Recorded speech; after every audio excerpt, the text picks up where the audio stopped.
এবং যা করেছি আমি কোনো অন্যায় করিনি। চোরের মতো কেন এসছো? তুমি চুরি করে সব মানুষের এসআইআর এর ডাটা তুলে নিয়ে যাচ্ছিলে। আইপ্যাককে আমরা অথরাইজ করেছি। তোমরা তো 6টা থেকে ঢুকেছো, আমি তো গেছি 11:45-এ। 5.5 ঘন্টা সবই তো চুরি করেছো। জোড়া ফুলটাতেই তো আমরা দাঁড়াই। তা জোড়া ফুলটা যদি রক্ষা না হয়, পার্টিটাই যদি রক্ষা না হয়, তো মানুষের জন্য লড়াইটা করবো কি করে? কোটি কোটি টাকা আগে খেতে হতো না, একটা বিড়ি দিনে 3 বার টানতো হয়তো। আর আজ দেখুন কত অহংকার, বাপরে। আপনারা মিটিং করলে পেছনে পুলিশ, সামনে পুলিশ, ওদিকে সিআরপিএফ, ওদিকে বিএসএফ, ওদিকে আইএসএফ, কে না আছে। আজকে অভিষেক গেছে মিটিং করতে, এত ভিতুর দল, ভিতুর ডিম। আমরা বলতাম না ছোটবেলায়, ভীরু কাপুরুষ। প্যারামিলিটারি ফোর্স দিয়ে পুরো এলাকাটাকে দখল করে রেখে দিয়েছে। তোমার কি অধিকার আছে? তুমি ল অ্যান্ড অর্ডারে ইন্টারফেয়ার করছো? আচ্ছা বলুন তো আপনারা, পিএম যদি মিটিং করতে যায়, পলিটিক্যাল মিটিং করলেও পুলিশের সিকিউরিটি থাকে না? যেহেতু আমি Z+ ভুলে যান, আমি কাল যা করেছি as a all India Trinamool কংগ্রেসের চেয়ারম্যান করেছি, এবং যা করেছি আমি কোনো অন্যায় করিনি। তুমি আমায় খুন করতে এসছো, আমার আত্মরক্ষা করার অধিকার আছে। চোরের মতো কেন এসছো? তুমি চুরি করে সব মানুষের এসআইআর এর ডাটা তুলে নিয়ে যাচ্ছিলে। তুমি আমার BLA 1 এর ঠিকানা, BLA 2 ঠিকানা, সাধারণ মানুষের দরখাস্ত, তুমি সমস্ত ডেটা আমার অফিস থেকে চুরি করছিলে, যে অফিস আইপ্যাককে আমরা অথরাইজ করেছি। তোমরা তো 6টা থেকে ঢুকেছো, আমি তো গেছি 11:45-এ। 5.5 ঘন্টা সবই তো চুরি করেছো। বাকি কিছু রেখেছো? আমি খবরটা শুনেছিলাম, কিন্তু আমি ভাবলাম হয়তো কথাটা বলতে এসছে।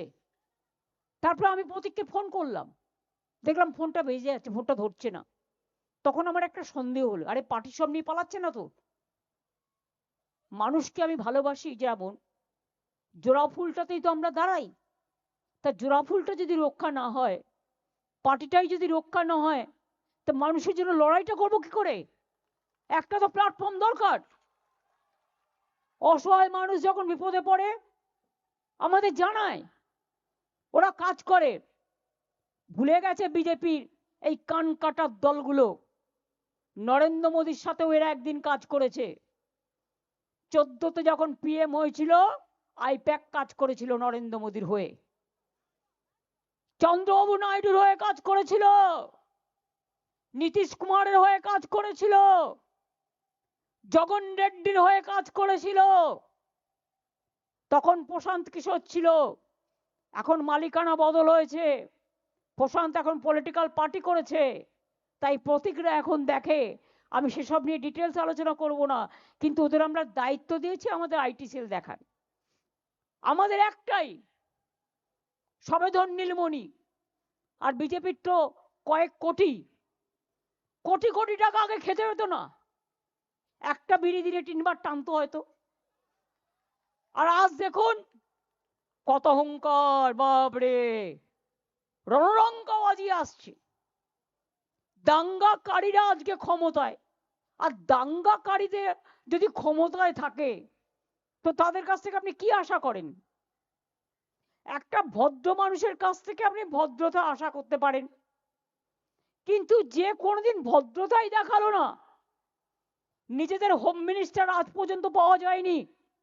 গুজরাটের প্রাক্তন হোম মিনিস্টার মিস্টার হারিন পান্ডে, কল্যাণ পার্লামেন্টে পারলে তোমরা তুলো, কোথায় গেল?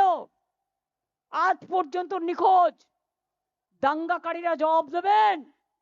ভুলে গেছেন গোধরা, না ভুলে গেছেন উন্নাও, না ভুলে গেছেন দিল্লি, না ভুলে গেছেন পহেলগাঁও থেকে হাতরাস থেকে শুরু করে সব ভুলে গেছেন? বাংলায় সব অনুপ্রবেশকারী। অন্য দেশের ব্যাপার বলে বলছি না।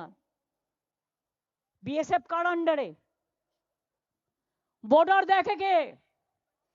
আগে 5 কিলোমিটার বিএসএফ এর আন্ডারে ছিল, আর এখন 50 কিলোমিটার রেখে দিয়েছে। কেন জানেন? গ্রামের মানুষকে ভয় দেখাবার জন্য।